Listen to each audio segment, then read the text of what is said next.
Planet Lovetron, 6'11" center, 5th year, Darryl Dawkins. Rim record, a heart stopper. I was all of that, and a bag of chips, and they just wasn't ready for it. And Darryl takes it right home. And that was awesome. I mean, nobody's funnier than Darryl Dawkins. When we went on the road, he carried a big boom box on his shoulder. And he used to lean over me sometimes.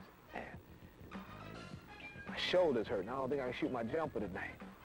I said, why do you think your shoulder's hurting, Darryl? I don't know. I must have slept on it funny. I said, well, you think it has something to do with you carrying that big 40-pound boom box around with you everywhere you go on your shoulder? Dr. Dunkenstein had a whole mythology about dunking and Grootron. He had a whole way of looking at the world. I came out and I talked about my own planet, Lovetron. I talked about invisible cars that you could see through. And he started falling. Now we know this guy's snap. Now we know he's crazy. It's kind of like the Muhammad Ali of basketball. You know, he could come up with rhymes, and he started naming his dunks, the chocolate thunder. Turbo sex, a funny delight dunks, that you go up and swivel your hips a little bit for the girls. The left-handed spine chiller supreme, right-handed spine chiller supreme. He had names that just come out of anywhere. I mean, he could be sleeping, he's talking about names. It got to be so much fun to me that I'd be laying home at night in the bed thinking, now, what can I do? Can I dunk 2 balls at one time? I got to come up with another name for him. But my main thing was power. Shaquille O'Neal, he dunks. Darryl Dawkins, donks. Darryl Dawkins grew up in Orlando, Florida. And as a teenager, he built his strength working summers in a tire company while honing his skill in pickup games. In 1975, at age 18, he became the first player drafted by the NBA directly from high school. He was a man-child. He was young, he was immature, he was trying to belong and prove that he belonged at an early age. He was like a new trend of the big man because, see, back in the days before, say, the real big centers were like that. You had the Willis Reeds, the Bob Laniers, with those big bodies like that. They wasn't really high jumpers like this man. This man was not only had finesse, but he can jump out the building. Now, there was no denying Darryl's physical talent, but his mental approach was a different story. His lighthearted attitude led some to question his commitment to the game. Billy was really upset at Darryl at one practice. And so Darryl says, okay, dude. And then Billy stops his practice. He looks back at him, and he says, my name ain't Dude.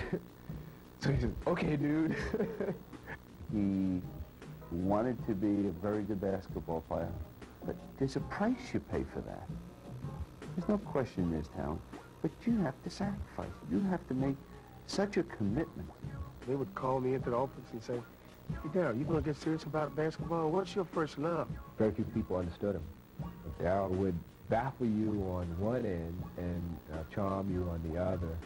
I was so frustrated with him. And I pulled him over the side, and I'm just, Darryl, you know, if you don't start doing A, B, C, and D, that's it. You get out of here. And, no, Coach, you're right, you're right. I finished, and I turned to walk away, and he trips me. And he's standing there hysterical. And you turn around, and you look at him, and you say, oh, Darryl, and you have to laugh. They didn't want you to, at that time, have fun playing basketball. It was like you had to go out on the floor, you had to look serious, you had to have the game face on, and, you know, I'd be going out there waving at people in the crowd, waving, hey, look at that girl over there, looking at this, and the coach would say, Darryl, get serious. But I was doing my job, I just had a different way of doing it. Though the Sixers reached the finals 3 times with Dawkins at center, he eventually wore out his welcome in Philadelphia.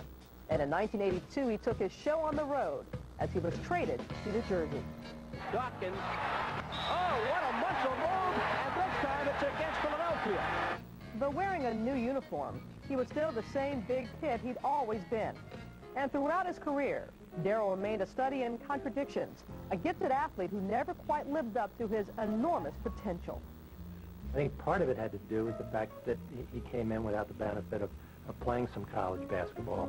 He came in at 18, 19 years old, and just really, even though he was physically ready, for the NBA. He certainly wasn't emotionally ready. Everybody would criticize Darryl Dawkins for not living up to his potential. I had no potential. They wanted me to be the next Wilt Chamberlain. They wanted me to be him, and I could never be him. I always made it fun for myself, and I wanted to entertain people, because people can go see basketball anywhere, but they see a different side of people when you try to entertain them.